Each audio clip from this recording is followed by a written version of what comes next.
Hello everybody, and welcome to another episode of Better Know a Highway, here on Virtual Road Trip, a series where we take a closer look at the interstates and highways that cross this vast country of ours. In this episode, we have a major north-south running highway that cuts a path through the very center of the country and connects numerous major cities along the way, Interstate 35. And real quick before we get started, just wanted to remind you to please hit that like button and subscribe to this channel. Always appreciate that. Make sure to check out the VRT Discord, link in the description below. And if you want to support this channel, you can join as a member for just $2.99 a month by clicking the join button below. And I definitely appreciate that. And with all that out of the way, let's get started. Interstate 35 is a north-south oriented highway in the central United States, and is one of the major 5 series of interstates.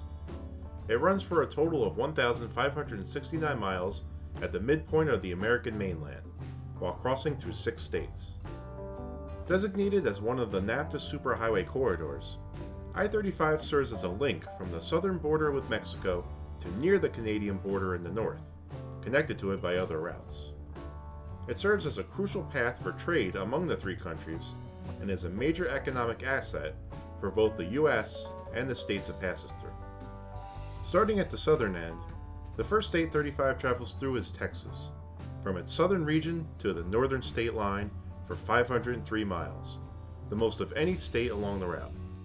The southern terminus of I-35 is just roughly half a mile north of the U.S.-Mexico border along the Rio Grande River, within the city of Laredo, Texas. The adjacent port of entry processes over 7,000 border crossings a day of both passenger and freight, thus making the area very congested and busy. Heading north through the downtown area, 35 moves away from the border and soon reaches its first interstate junction, this time with the short, and still mostly under construction, I-69W, which travels generally east, while 35 continues slightly northeast and heads out into the southern Texas plains.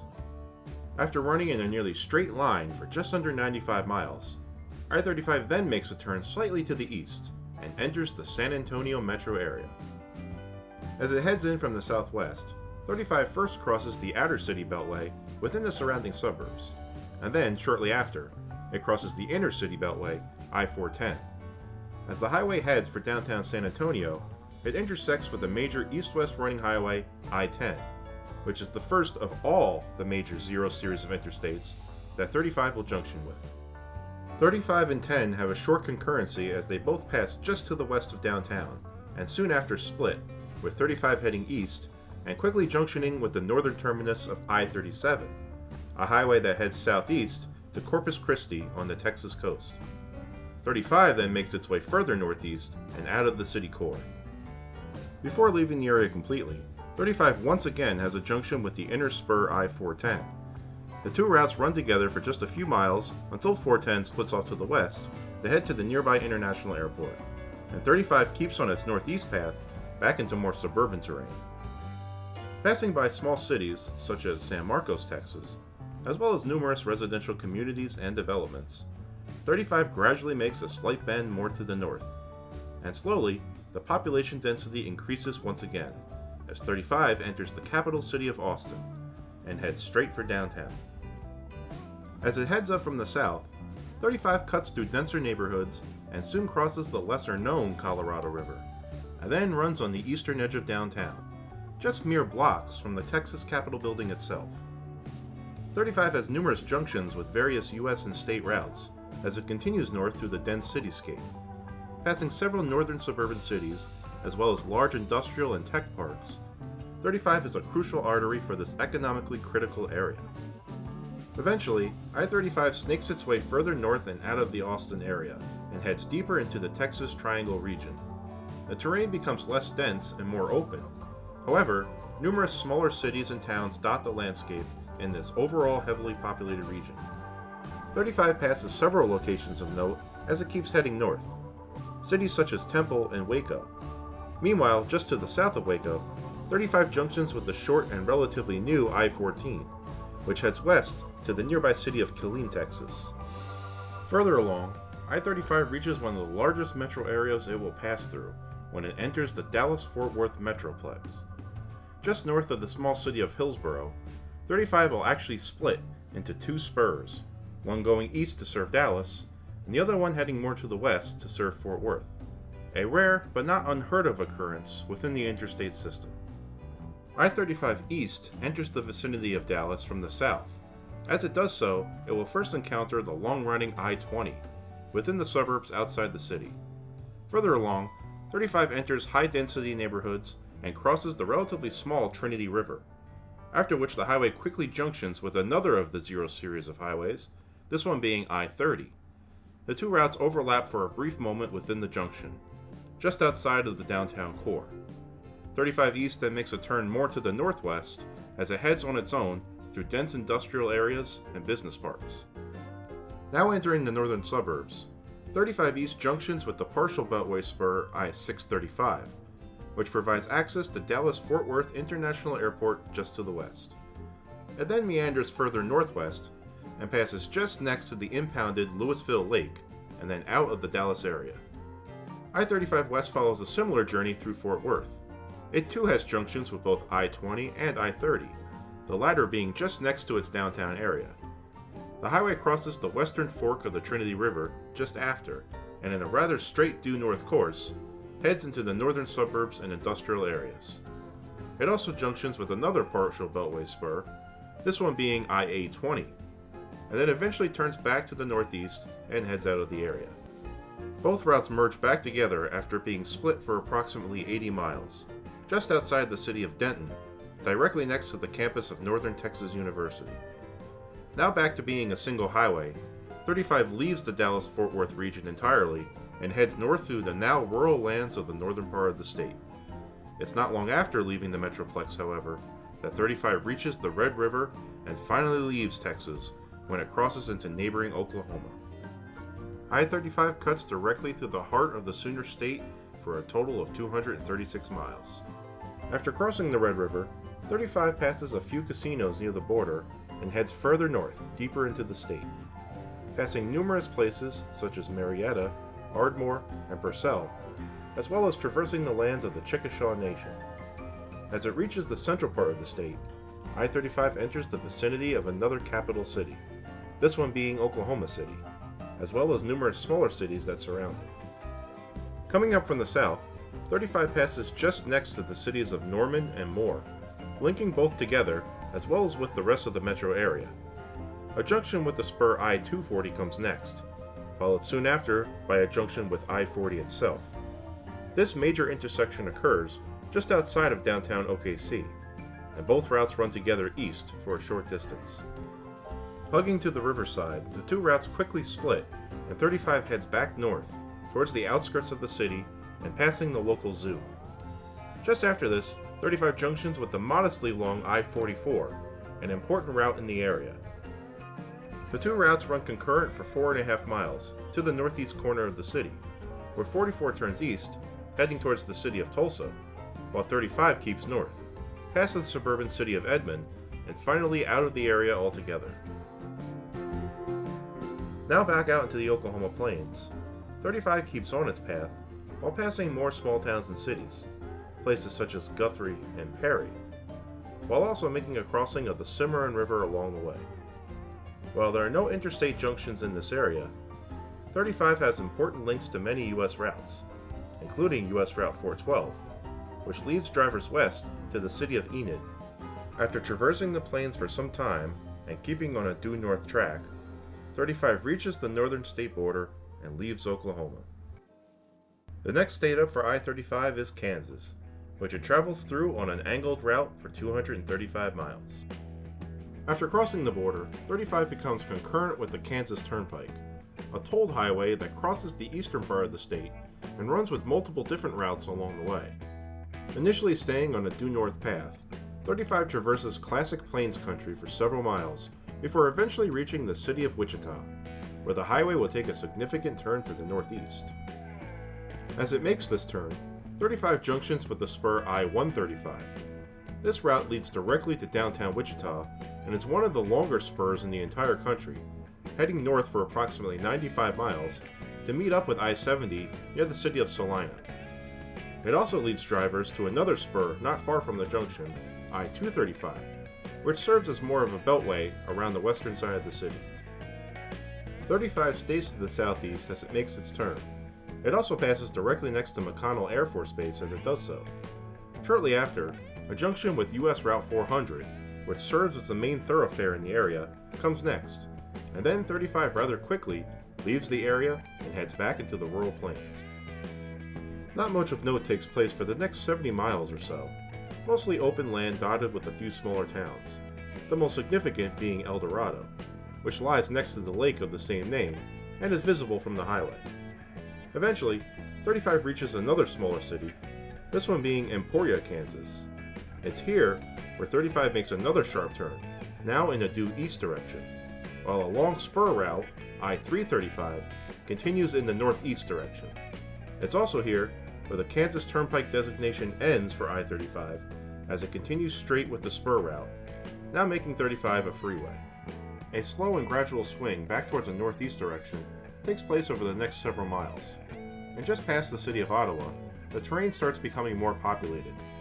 It's not long after that 35 enters the Kansas City metro area and begins snaking its way past several suburban cities such as Olathe and Overland Park. Now deep within the most populated part of the state, and traversing even denser neighborhoods, 35 soon nears downtown KC. However, before it does, it swings back to a northeast orientation and crosses the state line into neighboring Missouri. I-35 takes a relatively straight path through the northwest corner of the Show Me State, for 114 miles.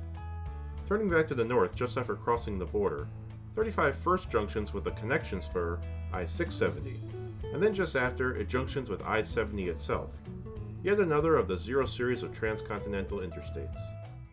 The two routes run concurrent to the east for just over a mile, passing on the northern side of downtown Kansas City, until 35 splits off back to the north and quickly crosses the Missouri River, and then heads into a massive industrial area. 35 also runs concurrent with the southernmost section of I-29 within this vicinity. These two routes run together for around 4 miles, before they split off in opposite directions. 35 returns to a northeast heading and enters into more suburban lands, where it soon has a junction with another spur, I-435. The rest of I-35's time in Missouri is relatively uneventful. The highway keeps a rather straight northeast to southwest orientation and traverses much greener lands than were previously seen along 35's route. The highway also passes numerous places, such as Cameron and Bethany along the way, while also having a junction with US Route 36, which heads to the city of St. Joseph to the west. Eventually, 35 makes its way to the northernmost part of the state, and not long after, crosses the border to enter into neighboring Iowa. I-35 bisects the Hawkeye State from its southern border to the northern one, for a total of 219 miles. Now back to a due north to south orientation, 35 enters the rural lands of Iowa and heads for the heart of the state. Along the way it passes smaller places, such as Decatur and Osceola, while also meeting up with several important U.S. routes leading to other parts of the state. Now in the central region, 35 reaches the capital city of Des Moines, and proceeds to take a path around the city to the west and north. Once in the metro area, 35 has a major junction with the long-running I-80. It's also at this intersection where 35 meets up with a spur route, I-235, which heads east to take drivers directly into downtown Des Moines. Meanwhile, 35 and 80 run concurrent as they both wrap around the city and turn to the east. Soon after, both routes cross the Des Moines River and then enter the suburban city of Swanwood, where the routes split and 35 once again heads due north, passing more suburban neighborhoods before entering back into rural farm country. A bit further to the north, 35 passes the city of Ames, where Iowa State University is located, and is linked to the city via US Route 30. After this, there is not much of note for the remainder of 35's path within the state. After passing the small locale of Ellsworth, the highway juts just to the east slightly, but maintains its overall northern path. More small towns and cities pass by, the largest of which being Mason City, which lies east of 35 and is connected via US Route 18. Then, a dead straight stretch follows for a little over 20 miles, as I-35 races towards the northern border, and once crossing it, leaves Iowa to enter its final state of Minnesota. I-35 provides a crucial route within Minnesota, traveling through its most populated regions for 259 miles. Almost immediately upon entering the state, the highway reaches the city of Albert Lea. It's here where 35 has a major junction with I-90, the last and final Zero Series highway to be reached. It then continues into the rural region of southern Minnesota. Winding its way north, 35 passes places such as Owatonna and Faribault, as well as many of the state's famous 10,000 lakes. Eventually, population increases, and 35 reaches more suburban areas. Just south of the Minnesota River, 35 once again splits into two spurs, east and west. Both spurs then head into another Twin Cities metro area, this one being Minneapolis and St. Paul. 35 East heads in a northeast direction and winds through more suburban neighborhoods, before making a major crossing of the Mississippi River, and then entering the capital city of St. Paul. Passing just south and within view of the state capitol building, 35 East junctions with another major east-west route, I-94, and both routes run together past the downtown area. Shortly after, 35 East splits off to the north and has a junction with the spur I-694, then further north and out of the St. Paul area. 35 West takes a more straight path, heading directly for downtown Minneapolis, the state's largest city, and passing next to the Twin Cities International Airport. It too has a junction in short concurrency with I-94, just next to downtown and its numerous landmarks. After they split, 35 West crosses the Mississippi River as well and meanders west and then north, crossing the I-694 spur and heading out of the area. Both spur routes merge back together well north of the Twin Cities, and the reunified I-35 heads back out into the vast and often very cold plains of Minnesota.